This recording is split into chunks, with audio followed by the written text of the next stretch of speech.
रक्षित गाड़ी चला रहा है और ये कह रहा है कि अपराजिता कहाँ पे होगी, मुझे इसकी फिक्र हो रही है। यहाँ पे अपराजिता डिक्की में होती है और उसे धीरे धीरे होश आ रहा होता है और वो पलटती है, तभी आवाज़ होती है। यहाँ पे रक्षित कहता है कि आवाज़ कहाँ से आ रही है गाड़ी में, लेकिन फिर भी वो ये कोशिश नहीं करता है कि गाड़ी में कहाँ से आवाज़ आ रही है ये ढूंढे।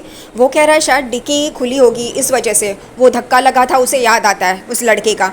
तभी यहाँ पे अपराजिता बेहोश होते होते वापस होश में आती है, बेहोश होती है। यहाँ पे आवाज़ आ रही है, इसलिए वो कहता है शायद उसी वजह से होगा।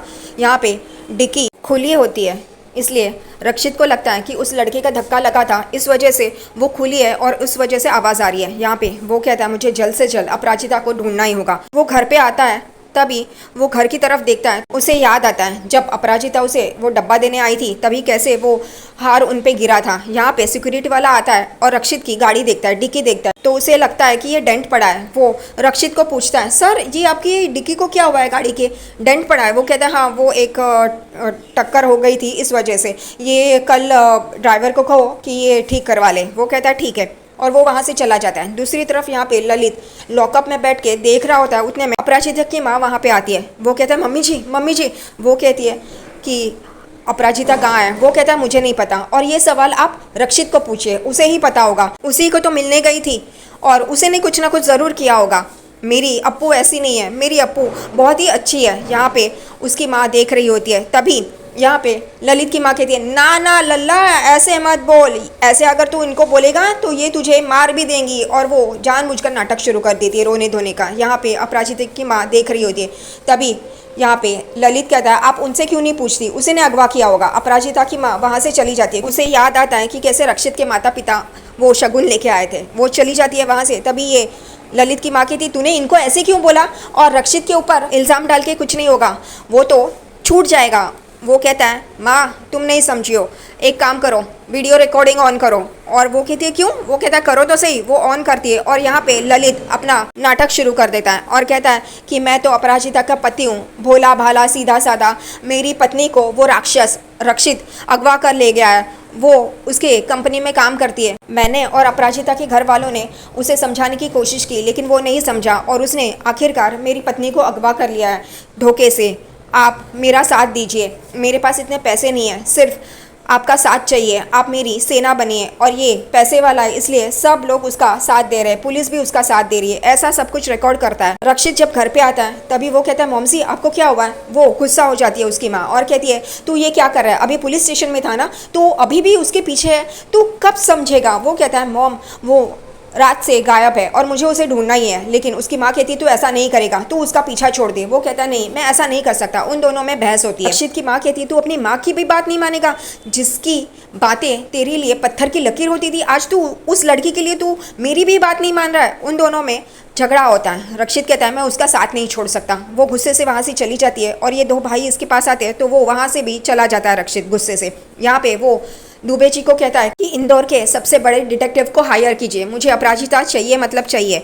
और यहाँ पे रक्षित पुलिस को फ़ोन करता है कि आपको कुछ क्ल्यू मिला। वो कहते हैं नहीं, हम सीसीटीवी फुटेज भी देख रहे हैं ताकि पता चले। वो कहता है जल्द से जल्द। यहाँ पे पुलिस सीसीटीवी फुटेज देखती है और कहती है ये तो कुछ अलग ही है, ये तो कुछ अलग ही हो रहा है। दूसरी तरफ यहाँ पे ईरा सुधा के रक्षित के माँ के कान भरना शुरू कर देती है कि रक्षित तो प्यार में डूबा हुआ है, वो आपकी बात भी नहीं सुनेगा। यहाँ पे रक्षित की माँ कहती है तू तो उसकी दोस्त है ना, तो दोस्त का काम क्या होता है, अपने दोस्त का साथ दे, उसे गलत करने से रोके, और तू क्या कर रही है। उतने में ईरा के फ़ोन पे एक नोटिफिकेशन आता है। वो देखती है और एकदम चौंक जाती है। यहाँ पे सुधा के देख क्या हुआ, वो उसे दिखाती है और सुधा भी एकदम चौंक जाती है वो देख के, क्योंकि ये ललित का वीडियो होता है जो उसने लॉकअप में से बना के भेजा है। दूसरी तरफ यहाँ पे रक्षित कहता है कि अपराजिता तुम कहाँ हो, कहाँ ढूंढूं मैं, और मैंने तुम्हें कहा था, तुमने अपना वादा तोड़ा। और वो याद आता है कि वो कहता है कि हम सुबह बात करेंगे, अभी नहीं।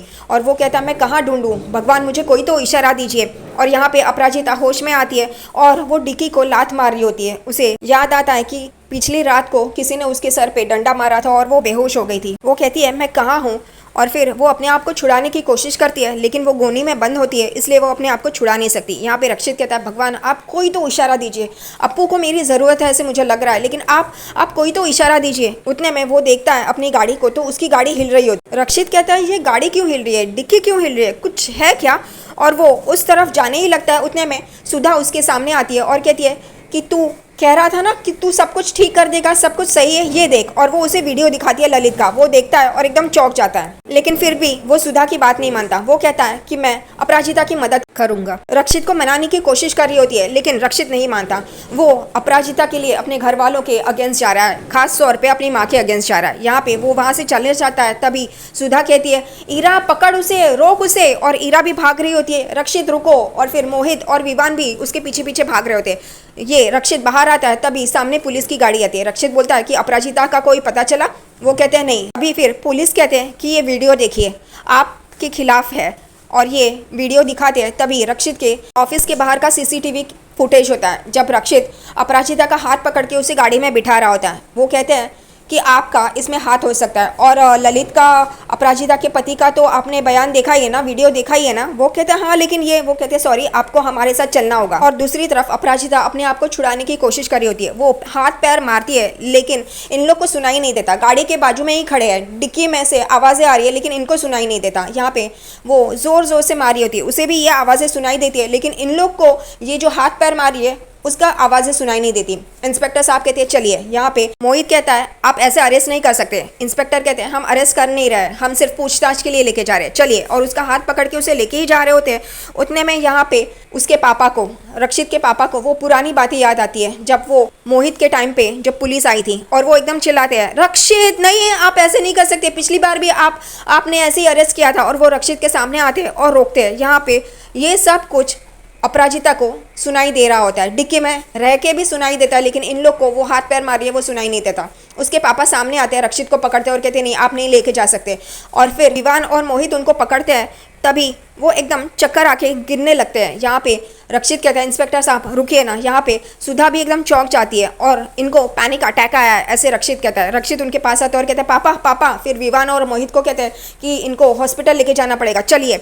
और उनको गाड़ी में बिठाते, विवान को कहते हैं हॉस्पिटल लेके चलो। और वो ड्राइविंग सीट पे बैठी रहा होता है। उतने में दूसरी तरफ ये सारी बातें अपराजिता सुन लेती है और वो कहती क्या मैं रक्षित सर के घर के यहाँ पे हूँ और उनकी गाड़ी में हूँ? यहाँ पे इंस्पेक्टर रक्षित को रोकते हैं और कहते हैं आप नहीं जा सकते, आप हमारे साथ चलिए। यहाँ पे विवान को रक्षित कहता है पापा को हॉस्पिटल लेके जाओ। और सुधा मोहित को कहती है कि तुम रक्षित के साथ पुलिस स्टेशन जाओ और वहाँ से हॉस्पिटल आना। यहाँ पे पुलिस रक्षित को लेके जा रही होती है। उतने में इरा रोकती है और कहती है आप ऐसे नहीं अरेस्ट कर सकते, हमारे वकील को फ़ोन करने दीजिए। वो कहता है आप गलत काम कर रही है, ये पूछताछ के लिए लेके जा रहे हैं और ये नॉर्मल है। यहाँ पे ये सारी बातें अपराजिता सुन रही होती है। वो कहती है मेरी वजह से, मेरी किडनैपिंग की वजह से रक्षित सर को पकड़ रहे हैं। नहीं नहीं, वो हाथ पैर मार रही होती है, लेकिन फिर भी इनको सुनाई नहीं देता, जबकि बाजू में खड़े हैं। यहाँ पे ईरा रक्षित को देखती है और फिर इंस्पेक्टर साहब रक्षित को वहाँ से लेके जाते हैं पुलिस स्टेशन। और ये सब कुछ अंदर डिक्की में अपराजिता सुन रही होती है। वो हाथ पैर मार रही होती है, लेकिन फिर भी कुछ फ़ायदा नहीं है, ना वो खोल पाती है ना इनको आवाज़ सुनाई देती है। आखिरकार रक्षित को पुलिस लेके जाती है और ये सब कुछ अपराजिता समझ लेती है, सुन लेती है, सब कुछ उसे समझ में आ जाता है। यहाँ पे